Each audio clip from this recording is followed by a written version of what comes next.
Hello, everyone. We're giving this another shot. We weren't able to get Michelle on the line. Hello. Thanks for joining. Hi, everyone. Hope you're doing well. Alrighty, let's get started.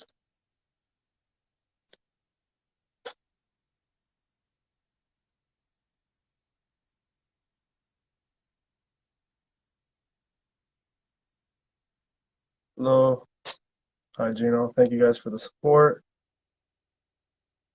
Not sure why we're not able to see Osos yet.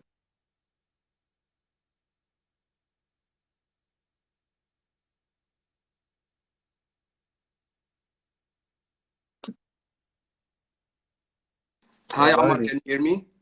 Yes, I can hear you. Can you hear me? Finally, yeah. Good, good. How are you today? Perfect. I'm good. I'm good. Sorry about the technical difficulties. Yes, it's okay, man. It's okay. I'm glad we made it work. How's your evening going? Well, it's a bit of this and that, but it's okay. As long as we get through it, that's all that matters. Absolutely. And just in case, electricity goes off, we're in Lebanon, so unfortunately, we have to manage our time accordingly. Understood. That's definitely part of the things we have to deal with. Absolutely, absolutely. So, thank you so much for joining us, Michelle Douaihi. That's how you say your last name, correct? It's actually Dwayhi. You have to pronounce the Douaihi. H. Yeah. Perfect. Sorry about No, that. it's fine, don't worry. Thank you. So, can you tell us a little bit about yourself before we get started? Yes, sure. Okay, my name is Michel Douaihi. I'm a university lecturer in political science and research methods. I also teach international relations, the history of modern Lebanon, and I have many interests in research. I've done many research and publications regarding identity politics, regarding voting behavior, political behavior, many studies regarding economic, social studies regarding the situation in this country. I'm actually working on a big study regarding the university students' political behavior post the 17th of October revolution.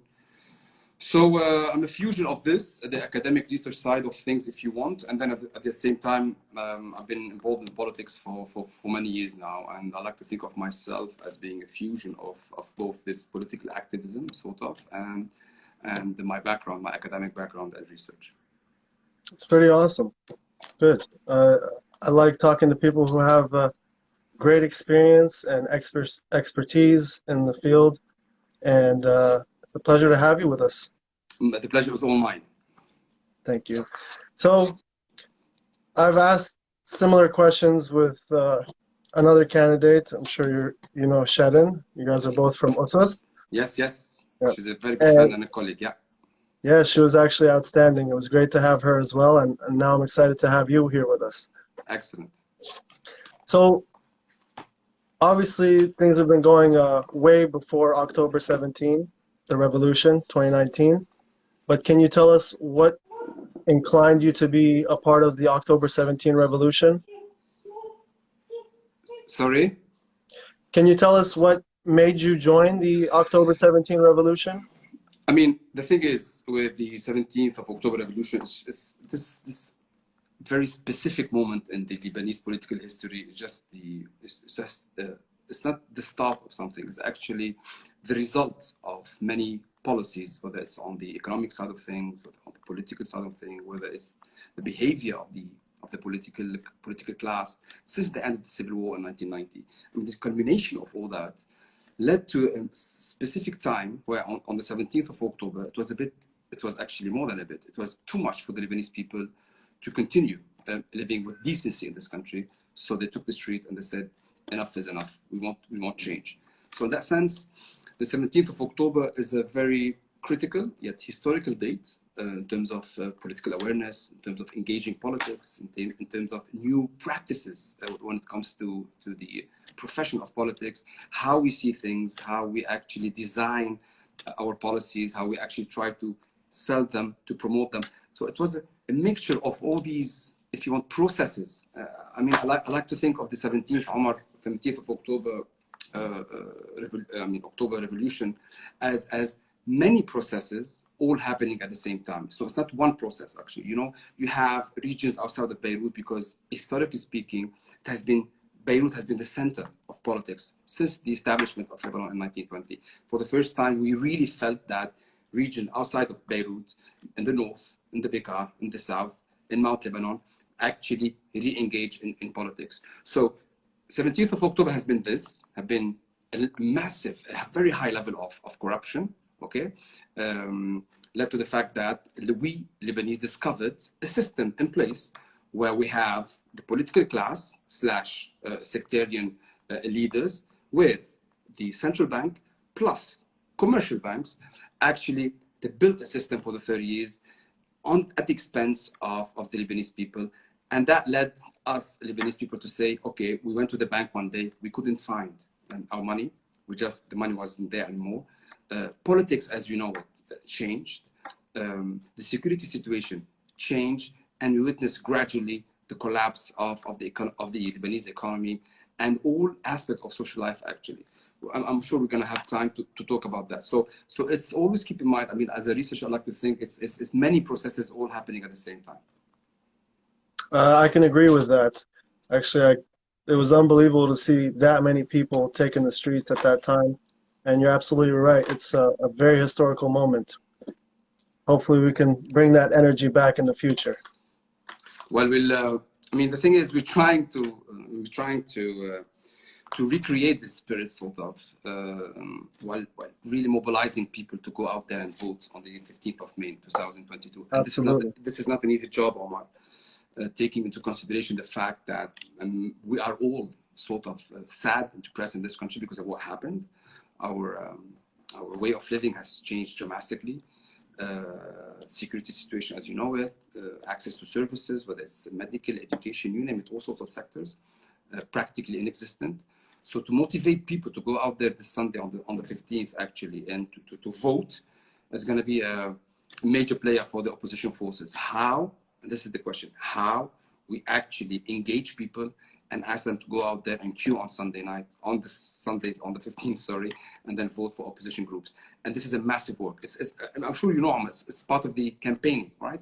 So this message, we need to get out there. I mean, a message of hope, a message that we can make it together, a message that this election might be, regardless of what we think of this electoral law, which is really, I would say, to say the least, it's an electoral law designed as to allow the political forces to come back again to parliament. Regardless of all that, I think we might have a historical moment to actually get people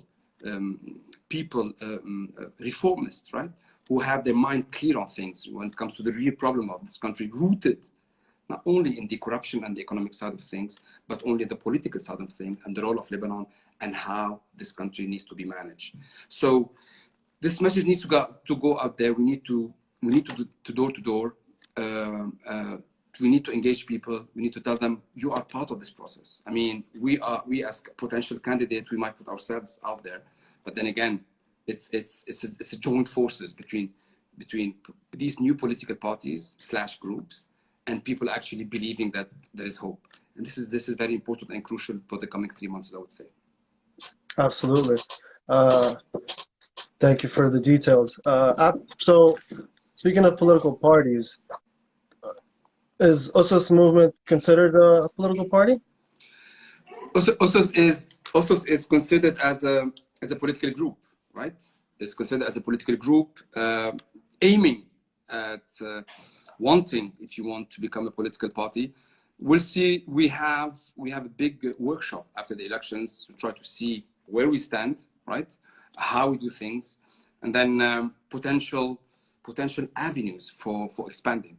But yes, this also is definitely organized. Okay, organized as such that it is a political party in the traditional sense of the word, and the function of a political party. But technically speaking, it's not a party yet. But this is our dream for us to be a political party, of course. Because you know what, Omar? I mean, Lebanese Yes. people have, and this has been going on for ages now. I mean, uh, the practice of politics and staying away from politics and linking the concept political party to the practices and the behavior of political parties, the current one we have, the traditional ones, during the Civil War, has been, if you want, people link it to militias, right? And we are here saying what? We want to save our country.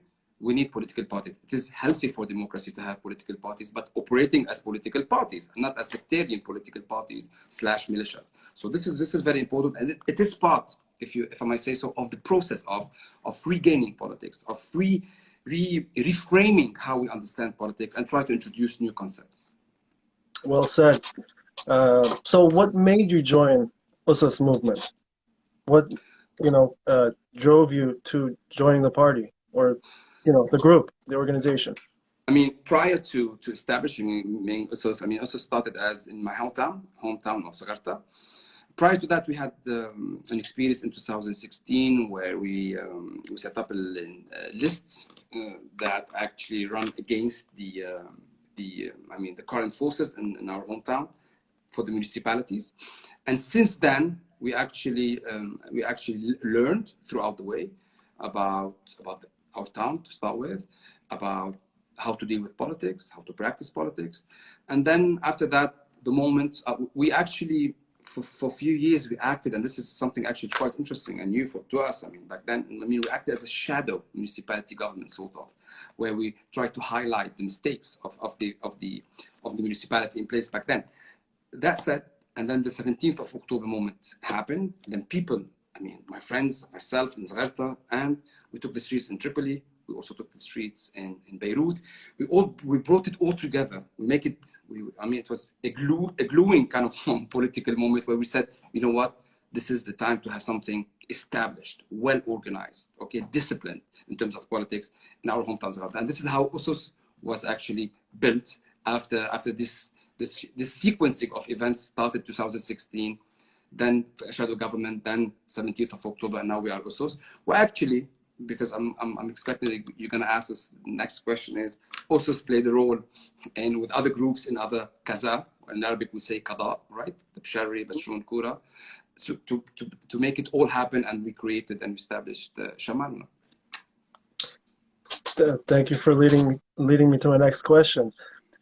So that's very interesting how USUS came to life, and I definitely think it was great that you actually created something powerful, and hopefully it just keeps gaining power from there. So since you played a key role in Shamaluna, along with many others, can you tell us a little bit about Shamaluna so everyone can get to know them better as well? Yeah, Shamaluna is sure. I mean, Shamaluna is a coalition of opposition forces that started in. I mean, the thing is about Shamaluna is that it is there in 4 districts, right? I just named them now, where the past was quite a bit turbulent, right, with a lot of ups and downs. So Shamaluna, above politics, is a project to reconcile, first of all, these regions together, and to reconcile people with the idea of practicing politics. So Shamaluna has a role not only in to organize itself for the elections, which is very, very, very important, but at the same time, to try to deconstruct all these barriers built with time between these 4 different regions, right? And try to make people feel that we have no differences, actually. What brings us together is much more powerful, intense than what makes us different. And this is what Shamaluna is all about. And in that sense, it's a beautiful project because, to my sense, it's a beautiful project because it is the heart and the soul of Shamaluna is bringing people together and putting all the past behind us to build a new future together. So this is the main idea of Shamaluna. And many people were quite skeptics of this project, actually, Omar, because of the history of these 4 kazas together. They said it's impossible. But I think, the ambition of the people behind Shamaluna, and we were many working for that. And the ambition and if you want the willingness to make it happen was much more powerful than anything else. And this is why I think, modestly speaking, Shamanun as a project that will print, if you want, the history of this region for many years to come. Yeah, and I hope others can follow that same path that you guys are on and Shamanuna has kind of created. And great work to everyone that's part of Shamanuna. Yeah, it is sort of a prototype project, and we like to think that, you know what I mean? So if we can make it in the North 3 electoral district, as it is called according to this electoral law, I think this is an invitation for other places and other districts to actually follow suit and be able to produce a solid political platform with a clear agenda, with a clear vision of how we see our region and how we see the country going forward. Yeah, I would like to see Shuf do the same thing because that's where I'm from. So I mean, great work, guys. I heard they're trying to follow suit, but we'll have to wait and see. But I think Omar is the most important thing is that I think people are aware that the next elections are crucial for the future of this country and our future together. So I think we have to be sure that for Ashamanna, we actually put out this message and then help with our story of how we made it happen. And I think a lot of people are receptive, and we have been receiving many invitations from the South, from the Shuf, and from Beirut actually, to share our experiences, and we're doing that with a big heart. Great. God bless you guys, and God bless the efforts. I'm sure everyone in Lebanon needs that motivation and the spirit. Oh yeah, I mean we're trying to promote and new ways of doing politics and understanding politics and engaging in politics in very, very difficult times where the first reflex of people is actually to put bread on the table. And it's not easy, Omar, actually for people to be actually worried, all of us worried about, surviving. I mean, most of Lebanese people today, we are on a survival mode. We have survival instincts, right? So it's very difficult to have a parallel, very difficult to have a parallel, if you want, story to tell people that, okay, we are all in a very, very massive, deep troubles, right? But at the same time, that there is a way. I mean, the selling hope kind of business in politics, it is part of politics, as long as it is serious, it respects people, and it talks to the brain, right? We have to make sure that we are up to this job of trying to tell Lebanese people there is a way, there is hope, do not lose it. We are putting everything, our knowledge, our experience, our network, our activisms, our time in that project because we feel strongly that the next elections can determine the future of Lebanon. And we have to be ready for that. But again, as I said earlier, it's not easy to do that while the country is literally in a big hole, and all the state institutions have actually are disintegrated. Yeah, definitely makes sense. And someone mentioned, and I'm going to get into the primary elections next, but people should be requesting transparency of the candidates that are currently running. And I hope that you guys are providing as much transparency as possible because I think that's what's going to allow people to support you guys. I mean, this is one of the reasons why we tried to, and we said we want to do the primaries. In the West, primaries are part of politics. You know that in the States, you have the primaries for the Democrat Party, the Republican. Same practices also they exist in Western Europe. And this is a new thing, a new approach to Lebanese politics. We took it on with all the loopholes possible, with all the probably technical mistakes that might occur along the way. But we said from day one, we said this is a massive challenge. If you want to really project our views, the way we understand politics, we have to make people participate. This is the idea, participation. We cannot sell ourselves as reformists if we don't have a certain legitimacy, Omar. All right, this is very important. The word legitimacy, before we get to the elections, legitimacy is part of politics. It is the heart and the soul of politics. And primaries are there to say, okay, we have our candidates. Okay, we are offering these candidates debate. They did a lot of debates. They went on TV. Now they are with you, right? And trying to tell the people their stories. I mean, the thing is about Shamaruna's candidate. They're like anyone in this country. We're not heroes, but we like to be fighters. All right, we're gonna be fighters, and primaries are there to tell our stories and to allow people to actually choose who they think is fit for the next round, because the next round will determine, as I said, the future of the country, and the next round is going to be very, very delicate. So we need to send out there the right people and to go back to the people, right? To go back to the people and tell them, you choose. And this is what the primary is all about: participation. And this is very, very important and crucial to the project of OSOS and of Shamaruna. It really is, and I hope people are as aware as possible and they check each candidate out and support, because that's the only way we're going to get forward in Lebanon. Absolutely, absolutely. So my next question for you is, how do the primary elections work, and when will they be taking place? Exactly. I mean, they're gonna take place this Sunday, the 27th at 8 p.m. I think results gonna be out. The whole process started, I think, 2 weeks ago. 2 weeks ago, roughly.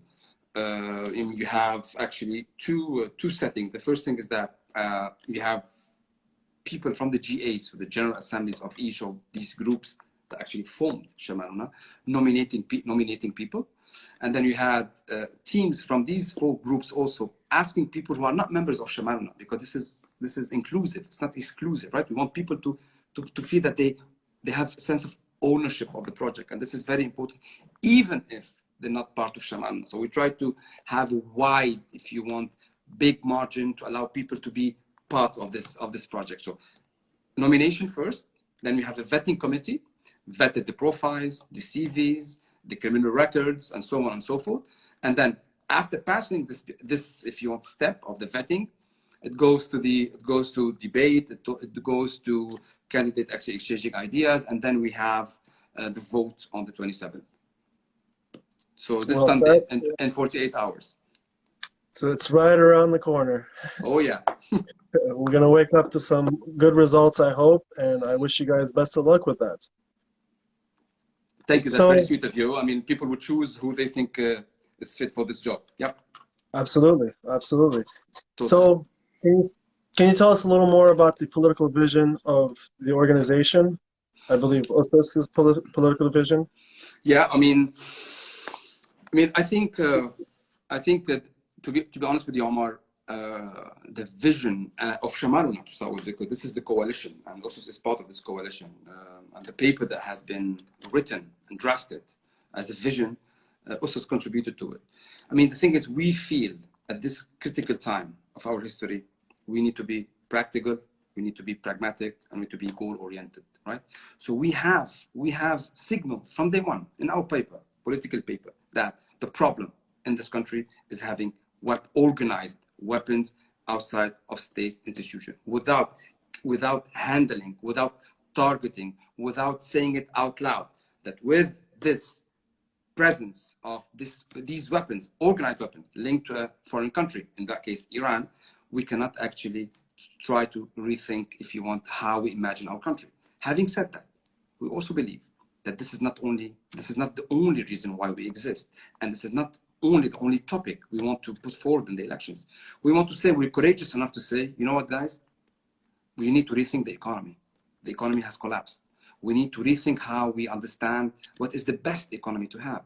We need to create jobs based on globalization, because what's happening on the market, and I'm talking pre and post-corona, you know very well, Omar, that many jobs are going to disappear for the coming 20 to 50 years, and many new jobs are going to appear. So we need to be super switched on to everything that is happening in the world, because Lebanon, although today is isolated, we want to bring it back to the map. All right. So this is part of the vision of the economy.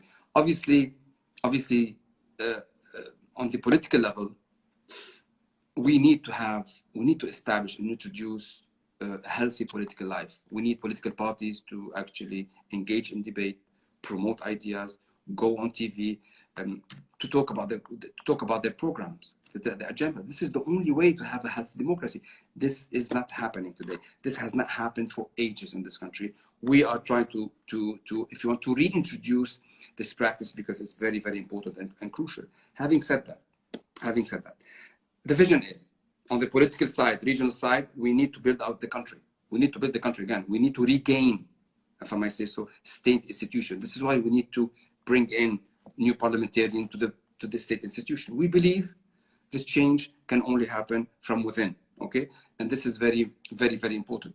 It's, how shall I say it? It's very important that Lebanese actually re-believe that state institution can actually be part of the solution.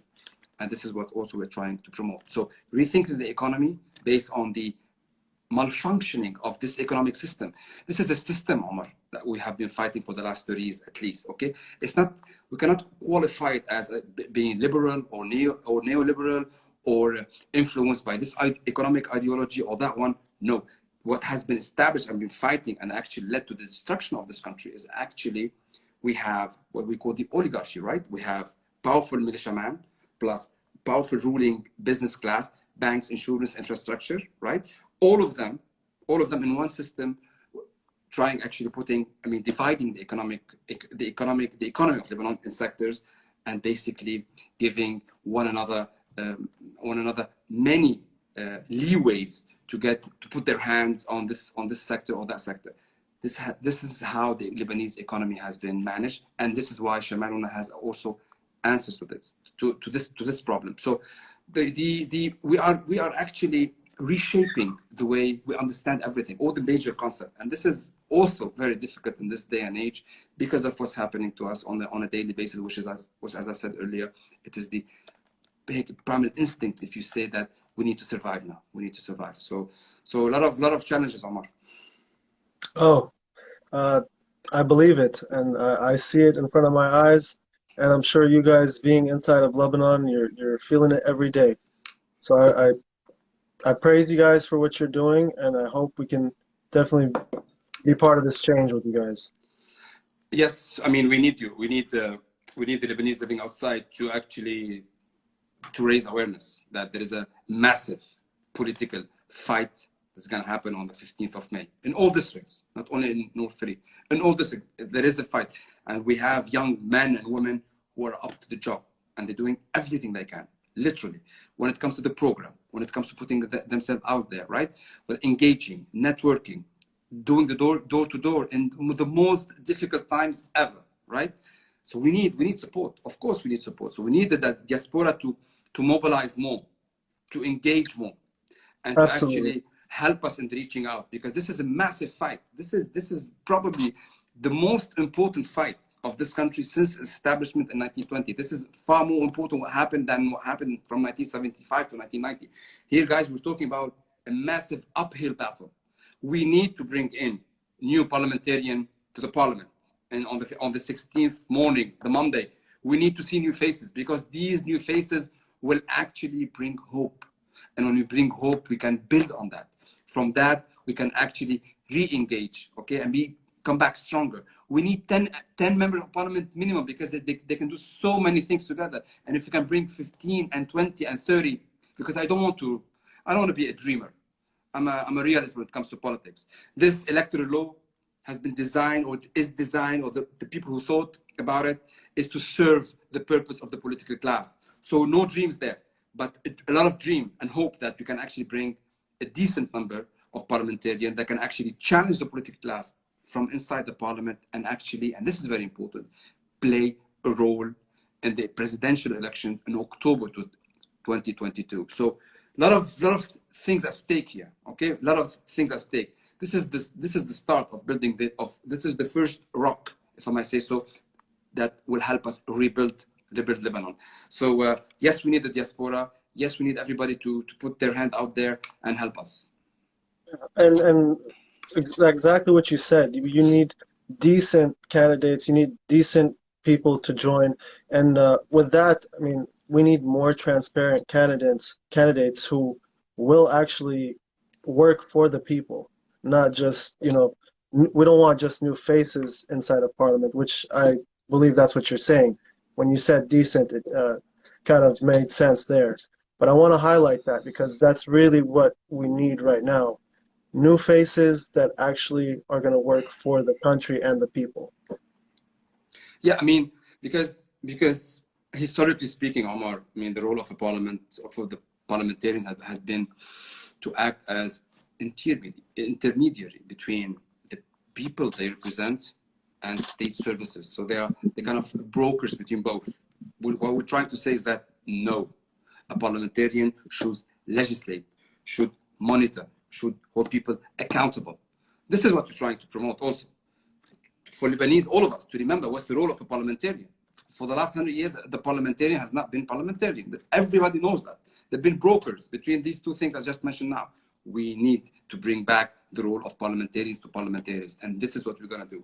At the same time, Lebanon will be, I mean, we're going to be asked a lot of questions regarding the new social contract, regarding probably what is the best constitution for Lebanon. Is Ta'if operational mode working or not? So we need to also to bring parliamentarians who actually know about the history of this country. They know about the problems of this country, and they understand the dynamics, because this country, I'm sure you know, Omar, has been subject to so many problems, right? And people, how they identify themselves with groups and not necessarily as citizens. So part of Shamaruna and all these groups are saying, you know what, you can be whoever you want, but first you are a citizen and you have responsibilities to carry. So this if you want, creating a sort of space between belonging to a community, which has been the case for the last 100 years and even more, and then actually behaving as a citizen, is also what you're trying to do. And this is also not easy in a country like Lebanon. The 17th of October has helped in creating this political awareness, all right? But we need to push it more and take it to another level, because we need to convince. Our problems is also it's not a problem, it's a challenge actually. We need to convince that there is a way. We need to convince that we know what you are talking about, and that there is hope. I agree with that. And that's why it's really, really important that people vote, for this Sunday's election, the primary elections, and we need to get the best of the best out there. I mean, yeah, this is, again, people, this is a new practice, and we're very proud of it. It's a risk we took, it's fine. This is, it's not easy, to try to sell this idea to Lebanese people, Omar, saying that you have a chance, okay, you have a way to choose your candidates. Why? Because historically speaking, political candidates for the legislative elections are either, people who are actually designated by the political leader or the head of a political party, without any going back to even the supporters of this party, right? It's just the leader. Okay, I'm going to have 10 candidates. He would choose them. Usually, it's based on total loyalty and not necessarily on being competent, or being, if you want, the successor or of all these political families we have, not only in North Lebanon, but also in the Bekaa and the South, etc., and even in Beirut. So it has been both, either this or that. We're saying, no, there is another way. Primaries, go out there, people, vote for the man or the woman you think that they're fit to go to parliament. And this has been a massive challenge, and I think we're very happy with that. Absolutely. And like I said, I wish you guys the best. Hopefully we can make a big impact for Lebanon and the people of Lebanon. Well, question. Go ahead. Yeah. No, go ahead. No, sure. No, you Okay. go ahead. I wanted to know, were you ever part of a political party in the past? Nope. I was always engaged in politics, but I was never a member of any political party. And this is a question I've always asked myself. Why? I mean, obviously I was not interested in why. Although I teach politics, I try to think about politics, I do research about politics, and I'm quite involved in frontline politics for some years now. And why haven't joined a party? Because, very simple, none of these existing parties actually talk to me, talk to my sense, to my logic of things, because of so many things. Obviously because of their function in the political life, because of how they are designed. So this has been quite not only and this is not only personal. I mean, many Lebanese have been asking themselves the same questions, and this is why it's important for Lebanese to know that without political parties, and this is what we're trying to do actually, we have no healthy political system. Democracy cannot exist without political parties. We just need to destroy this stigma, this bad idea, right, that people have in this country with political parties. You know that very well in the West, Omar. I mean, in the States, you have two political parties. Okay, I mean, I wish you had 3 or 4 because it's because I don't think 2 political parties can actually talk to all the American people. Okay, the same logic applies to the UK. I mean, I'm more comfortable with the political parties, with the spectrum, with the political spectrum we have in France, where we have so many political parties from the extreme right wing to the extreme left. So we're trying to reconcile all this with Lebanese people, that it is okay to be a member of a political party. It is okay to support out loud a political party, because this is crucial. And I agree with that. Just hopefully that we can change the way these political parties have been for the past 30 plus years in Lebanon, and create a way for people to accept, like you said, just kind of erase that stigma. Exactly, because I mean, I come from a generation after the Civil War with my parents, not necessarily my parents, but so many friends and parents, because don't forget, we went through 15 years of civil war, so that was devastating on all sorts of levels. But the thing is, parents used to always told their kids, stay away from politics, stay away from political parties. Actually, we cannot stay away from politics. We need to be re-engaged in politics, pending we redefine politics the way we understand it, the way we want to practice it. Because politics is an art. It's an art, and it's the only way we have in diversified societies to actually bring people together. So politics, in the if you want academic sense of it, or the academic definition, has a beautiful role to play in managing those differences in any community or any society. So we need to re-engage with politics, and this is very, very important. And I think Lebanese people, again, after the 17th of October, rediscovered themselves and rediscovered their relationship with politics. And this is one of the gains and the benefits of the 17th of October. Thank you. Appreciate the detail. So what are some of your primary goals, and how do you expect to accomplish those goals? Primary goals, you mean if I get elected? And as an organization and a personal goals. Oh, okay. The goals of, I'm going to talk about Shamal now. I mean, we need to go out there, make people and convince people to go out there and vote in big numbers. So we need to mobilize. Okay.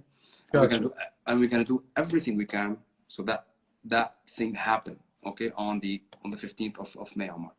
So in that sense, our goal is to make people participate in the political process. They've suffered, they're angry, they're sad, they're depressed, but there is a way. Okay, so we need to be there. We need to show the way. All right. We, in this specific time, I mean, we have been designated, okay, because we worked hard, right, to actually lead on this project. But we will be here one day, and then after 5 years, 10 years, another generation is going to take over, Omar. And this is very, very important and beautiful in that sense. This is my generation is probably also paving the way for other generations to continue and to lead and to practice politics differently. This is the only way we have. So our aim is to win, and we want to win in North 3, and we want other groups and to win in other districts as well. We want people to feel that this is possible. I mean, selling the possible thing in politics, especially today, is very difficult. We're gonna do that by being rational, and by convincing people, and by telling people that it is okay. We know what you are doing. We want to sell you hope, yes, but we want to sell you also realism of what we can or what we cannot do. This country has collapsed, literally, Omar. But we need to show them that we have the expertise needed. We have the right team, right? That's going to make it better. It's going to take time. It's not easy to fight a system that has been established and in place for the last 30 years, but there is a way. And the Lebanese people have the answer to that. Go out there and vote. This is what we want to establish. And the high turnout. It's very important, the high turnout, for the legitimacy. And this is very important as a concept in politics. I'm sure you know that, Omar. The legitimacy, we say in Arabic, الشرعية, the legitimacy of the opposition will actually depend on the number of voters, because many studies have shown polling that a big number of Lebanese, 50 to 60%, they're still not convinced, or they just don't want to vote. Not voting is actually allowing the political class to survive.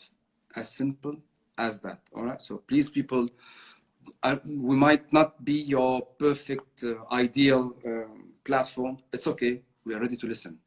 We're ready to engage with you, to make it perfect. So please come back to us with your questions, with your fears, with your anxieties, and we will be there to design the answers together.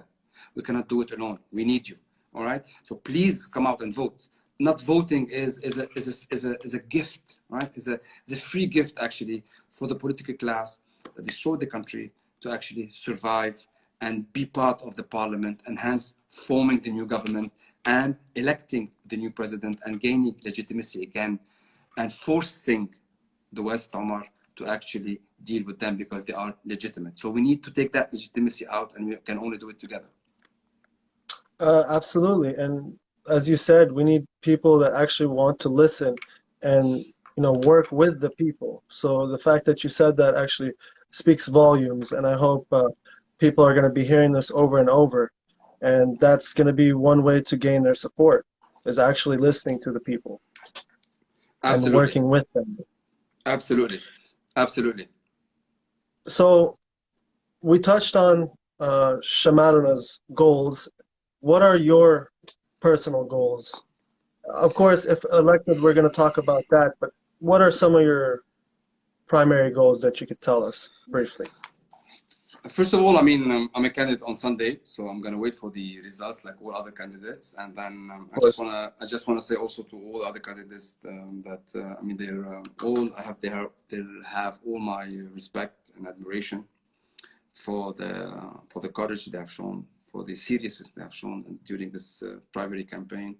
This has been quite a ride, Omar, and it has been an interesting one, especially because it's new. Right, so everybody took it very seriously. I know that for a fact, and everybody just want to put out there the best they have. Okay, in terms of personality, content, how we just develop the ideas together. So, but first is let's see what happened on Sunday, right? On Sunday night. So this is the first short-term kind of expectation. After that, we'll see how we're gonna move from Sunday night to election day on the 15th of May, and this will require a new approach to designing our campaign, because we all knew from day one, Omar, that we had two phases actually during the campaign. The first phase is from when the primary starts till the primary results are out, and then once they're out, from that moment till the 15th of May. And I think we have to, and we're courageous enough to rethink about these things, right? To actually design our campaign based on what is needed and how we're going to do it. So, I mean, primarily, if you want, my interest now is how to have the best campaign out there. And we have, I think, a good understanding of our region. And I think we have a good connection with the people and a good network with the diaspora and locally.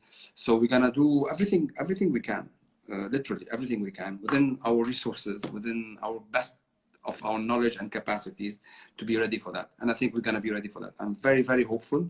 I'm very, very hopeful that that Lebanese, they're going to actually engage and come out in big numbers and vote on the 15th. So technically speaking, I'm interested now in designing the campaign, be part of it actually with the team of Usos and Jamaruna. We're fighting in a big fight in a very difficult district. I have a good feeling about it. I have a good feeling this time about it, Omar, that we're gonna surprise people with a massive number. Good. And I'm hopeful as well. So you're trying to tell me that you guys are going to stand out from the competition. I want to know how, but maybe we could jump into, if you were elected, like what can we expect from you? And like what are some of the laws or changes that you'd like to impose? I mean, very, very briefly, how we're different. I mean, we're different on so many levels, right? On so many levels that I can't even start to count them, right? The way we practice politics, the way we design our politics, the way we talk about things, the way we actually explain, the way we engage people, the way our democracy is based on participation. It's a new practice of politics, right? It's the way it should be practiced. So the differences are massive, not only in content, but also in behavior. And you can name a zillion thing. We could stay here all night talking about the differences, but mainly, obviously, the content, how we see Lebanon, how we see Lebanese economy, how we see Lebanon's position in the region, right? What kind of positioning Lebanon should take. So the content is massive, right? And the practice and the behavior is actually as massive as the content. So we're very, very different from any other experience this, not only this district has witnessed, but also most of the districts in Lebanon. And this is why, as I said earlier, Omar, Shamalun has been a prototype example, real, concrete, that has actually been so attractive to other places that we, as I said, we shared experiences and knowledge. If I'm excuse me, if I'm elected, very quickly also, if I'm elected, I think I see myself as being the candidate that is going to make people re-believe in the state institution in Lebanon. So I'm going to be very a fierce defender of state institution, of the Lebanese army, of the fact that we can't have weapons, organized weapons outside state institution. It just won't work, all right? It defies the logic of state institution, right? It defies it. It's as we say in French, la raison d'etat. I mean, when you have a state, okay, the weapons, the state, okay, has the monopoly of violence, and hence the monopoly of weapons. We cannot have militias outside of state institution. It is impossible. Not only because it won't allow state institutions to operate, or it will rig elections, but also it's an open invitation for other sectarian groups one day to say, you know what, we have this example. They had weapons, and look what they did. Maybe it's time for us to have weapons. We need to destroy, politically speaking, this logic and move forward to make Lebanese people, if you want, believe more in the state institution. So on that level, I'm going to be a fierce defender of the Lebanese constitution and Lebanese institutions, both, right? So this is very quickly. On the economic side, I'm going to be asking for a team. If you want, I'm going to be part of a team that's going to be, as I said, rethinking the Lebanese economy with experts. I'm not an economist, but I like to be part of a team, to work together, to think. I know a lot about political economy, about ideologies, but we need experts in the economic sector, or in redesigning the economy, to actually put a plan. We need plans. This is something we've been lacking in this country, Omar, for the last, God knows how many years, right? We need to plan. We need to tell the Lebanese, you know what? We're going to have 5 years difficulties, for example. This plan needs to be designed well and explained well, so that people trust those new MPs, member of parliament, trust the state institution again. We need to put forward plans. I think Lebanese people they're totally tired, and most of them collapse, and most of them want to leave now, but we need to make them believe again that there is a team, and this team, the methodology behind this team thinking, right, is actually quite scientific and realistic. So I'm going to be this parliamentarian, and because I'm a university professor, there is quite a low. If I can legislate it, because I've experienced that. I'm saying all things quickly because I know we're short on time. Because I'm a university professor, and I've experienced that with my students. I would like to introduce a law that actually talks about orientation at school level before students get to university. Why am I saying that, Omar? Because I've taught so many students for the last 15 years. And I've experienced and encountered many of them saying that we have been forced to actually specialize in certain discipline, right? Doctor, lawyer, engineer, without the proper orientation. I want to try to rethink the orientation process from school level. We need to introduce new laws so that at least if students do not know what they want to do at university, they know for sure what they don't want to do, because we don't want students to actually feel guilty after 2 years, for example, of doing engineering. This guilt feeling eating them alive, saying that our parents paid 2 years now of engineering, and I want to be a journalist, for example, and I cannot do the shift. And all these, the consequences, the repercussion of that on the mental state of students and the relationship with their parents and with schools and universities and professors. So I want to try to rethink the orientation process at school level to make sure that it's not about grades, Omar. It's not about grades. It's not about if you're good at math, you have to be an engineer, or if you're good at biology, you have to be a doctor. It's way beyond that. The world is changing. The economy is changing, right? The job market is changing. We have to redesign the job market based on Lebanon's needs and based on what we all know as this phenomenon called globalization. So we need to rethink that. This is a project that is quite dear to my heart because of what I do at university. I applaud you for that, and very well said. I think that was very important for people to hear. And I think it's crucial because many people are forced and feel that they have to follow this strict path, or else. So thank Especially you. here in this country. Yep, yep. Uh, so you're running in the Zgharta district. Can you tell us what are some of the major problems that the people are facing? I mean, Zgharta's problem are quite linked to the problems of all districts or Kazas in Lebanon. So it's not Zgharta is part of this country. I mean, historically speaking, I mean, many people try to dislocate, if you want, or just to try to create a sort of a story around Zgharta. And our job is to tell people that Zgharta is part of Lebanon, and the problem of Zgharta and the youth of Zgharta are not finding jobs or unemployment, right?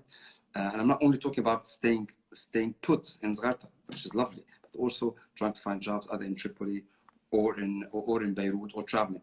We need to address all these problems. First of all, we need to say that, okay, that we have problems in this Kaza, which is Qada Zgharta. And it's not only the city of Zgharta, we have around 50, right? Small towns, villages around Qada Zgharta. And I'm running to represent all this Kaza, right? So not only the city of Zgharta, but only small town. So we need to re-engage local authorities, mainly municipalities. They are in touch with people. They know the problems of people. So as a member of parliament, and I said it last time, I'll say it again, I'm gonna do a lot of field work with those municipalities, right? With the head of municipalities. I'm gonna talk to the civil society people, civil society groups. I'm gonna try my best to hear, and based on the hearing to design a sort of plan for this Kaza with local authorities. I believe in decentralization, and I believe that municipalities, because they have the executive power, they have a big, massive role to play. Why am I saying that? Because historically speaking, Omar, municipalities have been a tool in the hands of the political class, part of the clientelism system they have put in place. So we need to also to liberate municipalities with the help of the people through elections from the hand of local politicians. This is the only way out. This will allow people to actually regain trust in the municipalities, and to allow independent, in the municipalities to actually implement policies. The executive power on the local level is in the hand of municipalities. As a parliamentarian, I'm going to be there to actually help, point out, highlight, and I'm going to be their voice on the national level. Because we can start from unemployment and with pollutions and recycling, so many problems, that are not only particular to Zgharta Kaza, but they are just nationwide problems. It's an endless list of problems, but it's great that you want to handle. Of course, handling some of those problems is the first step. So hopefully we can get through the first door the primary elections, and take it from there. Totally. So totally. How can people support you? How can people? I mean, if people are watching us, listening to us now, if you are from the North 3 district, please vote for Shamalna. It's very important you do so. It's very important that you actually engage with us. If you have questions, if you have any concern, if you think that there is a policy that we have or an idea that we have missed or not tackled thoroughly, please engage with us. I mean, our numbers are known, our pages are known. We have a very serious team working on developing the agenda, right? On the political agenda for the elections. We want to be there for you guys, but also you need to be there for us. We need to meet in the middle. This is a massive contribution that both of us, as a political party or political group and candidates, with people in the diaspora and locally, we need to do that together. There is no other way. So engage with us, talk to us. We want to learn. We will not say at any moment, Omar, at any second, that we have all the answers, but we will say all the time that we are ready to listen and to engage and to actually design the policies together. This is literally taking democracy back to the ancient Greece days, where it's participation. It is participation, massive participation. And this is what we have tried to establish from day one in Usus and Shamalna. People, willingness to engage. Okay, so this is very important. Absolutely. Thank you. Just to answer, questions will happen after this final question, Anthony. So please prepare it. So if you didn't win this election, are you going to continue your efforts and your work with Usus? And how are you going to, are you going to persist in fighting this corruption that everyone's facing? If we don't win, we have no choice if we want to stay in this country. And it's a decision, it's a decision, Omar, to stay and fight. If we don't win the elections as Shamaluna or as Usus, we have no other choice but to keep on fighting, to keep on telling people there is hope. Selling hope in the era of total collapse is not an easy job, as I said earlier, Omar. But I think losing the election, not only for Shamaluna, but on a national level, is gonna send a wave of pessimism, right? After everything that happened in this country, remember, total collapse of the economy, people's money literally disappeared. We witnessed the third biggest explosion in the history of humanity in the port of Beirut in August 2020. So after all these sequencing of brutal, crucial events, we still can't win or bring in parliamentarians that actually, look like us, reformist, courageous. What can we do? Our job is to prepare, to be there, to be ready, to be serious, with the right attitude, with the right behavior. And then people have to take us there. This is it. It's a partnership. It's literally like that. Partnership between a team and people taking this team and lifting them, taking them to parliament. This is how we see it. We're losing or winning, we're staying here, we're fighting, but obviously losing is going to make it much more difficult for this country to be back on track, definitely. And everybody knows that. Yeah, I hear you. And hopefully we can win regardless. Never giving up, hope, and never stopping is what's going to get us to the next level. And the fact that people actually go out and vote and support, that's all we can ask for at this moment. So hopefully everyone goes and, takes action. Totally, and because we're talking to the diaspora here, please go out and vote for the opposition groups in other districts. This is very, very important. We are running districts and we're running, lists, opposition lists, and very difficult historical districts like the Bekaa or the South. But you have people there also. Please give them a chance. Believe in them. They're really fighting with everything they have. It's much more dangerous to be public about our opinion, right? Everybody knows that. This is not a secret. But we have groups there working day in, day out.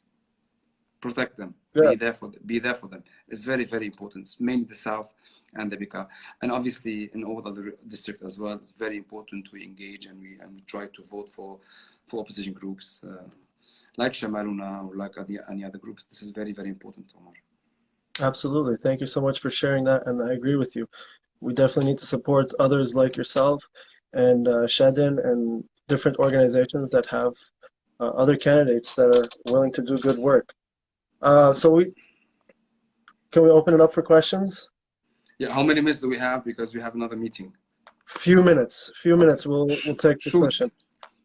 Anthony has a question, and he's saying, in Zgharta, there are 5 candidates or nominees, I guess, for the primaries, and there's only 3 chairs to be filled.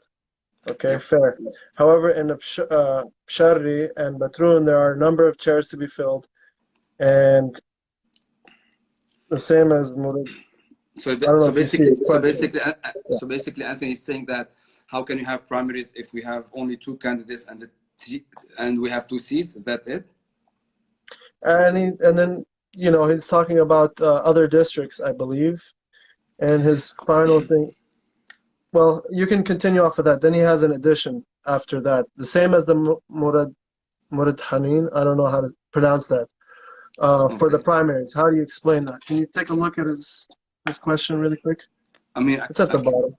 okay, Anthony, you said yes. I mean, the thing is, I mean, our groups in Sharri and Batroun, they've tried their best to actually invite people to the primaries, right? But again, we have this culture in this country, and it's not only in Batroun or Sharri, where, you know, putting yourself forward for public office is not easy because of the intimidation process, because of everything that comes with it, putting your family at risk, and this is not a secret, right?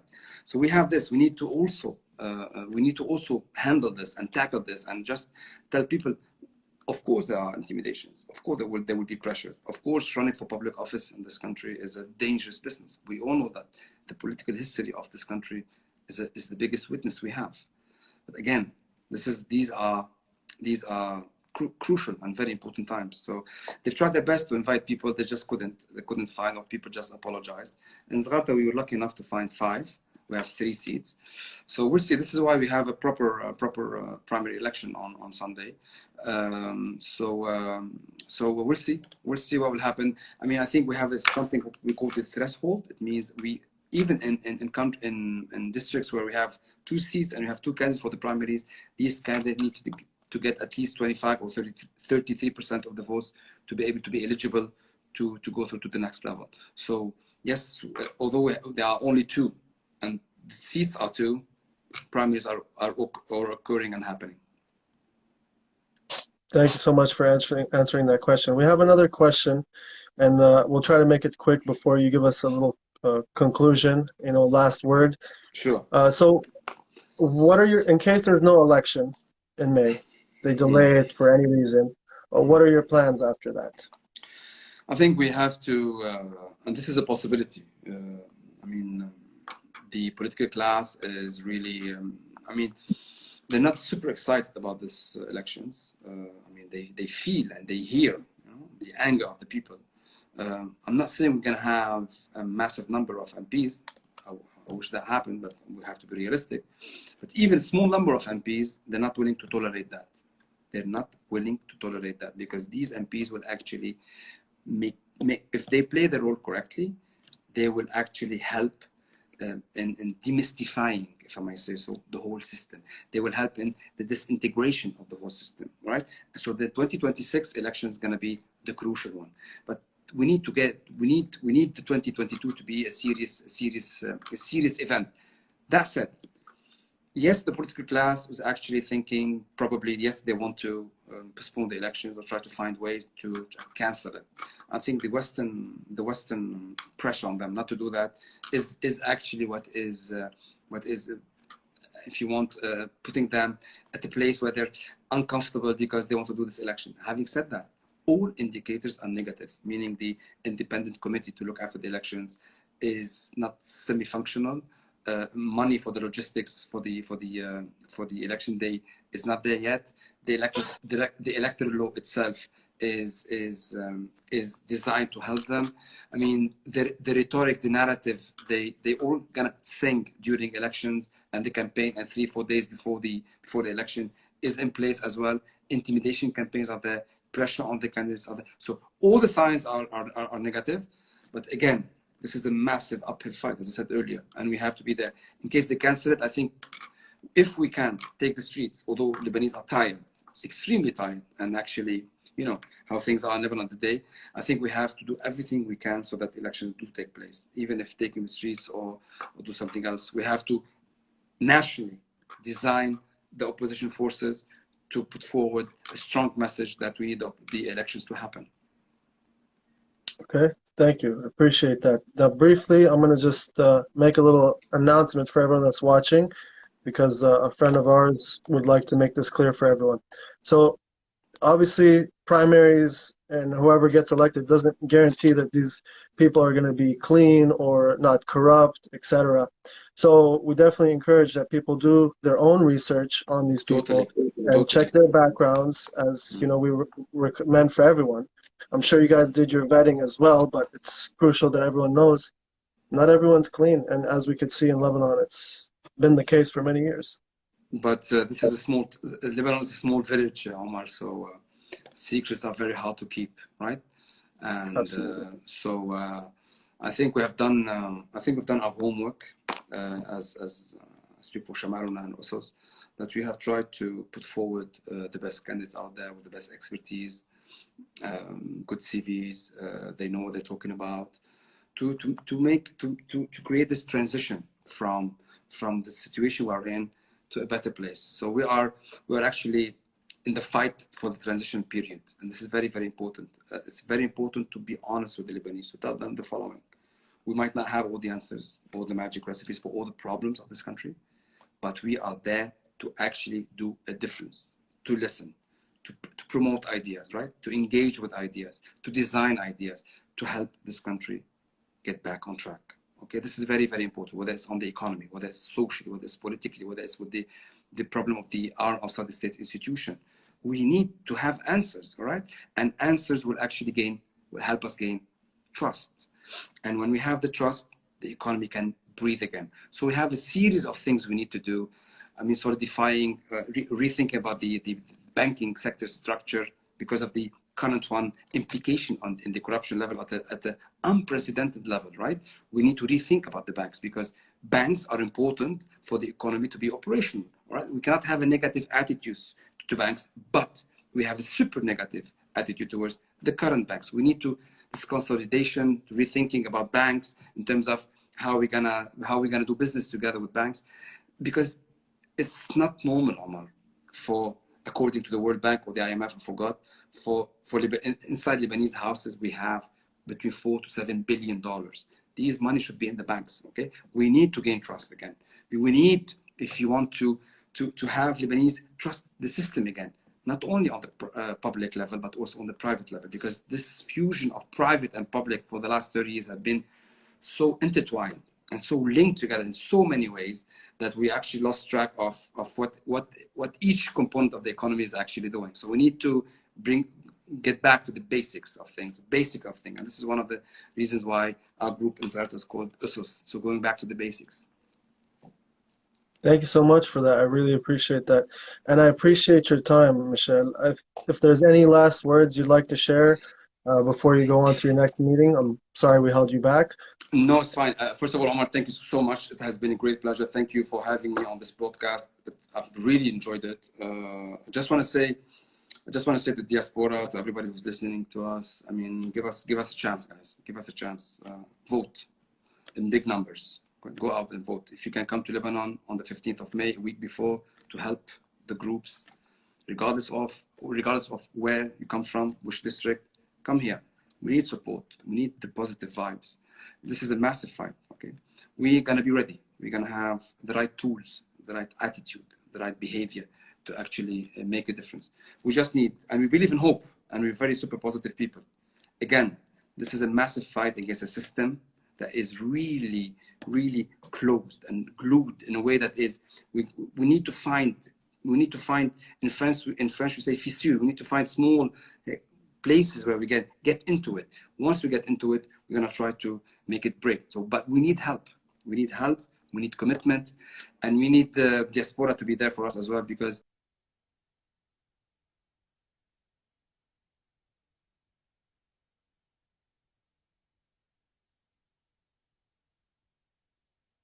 We lost you, Michelle. I believe you were sending the right message, and I really, really appreciate what you're saying. Guys, make sure you support Shamaluna and Usos, and obviously check the different candidates they have.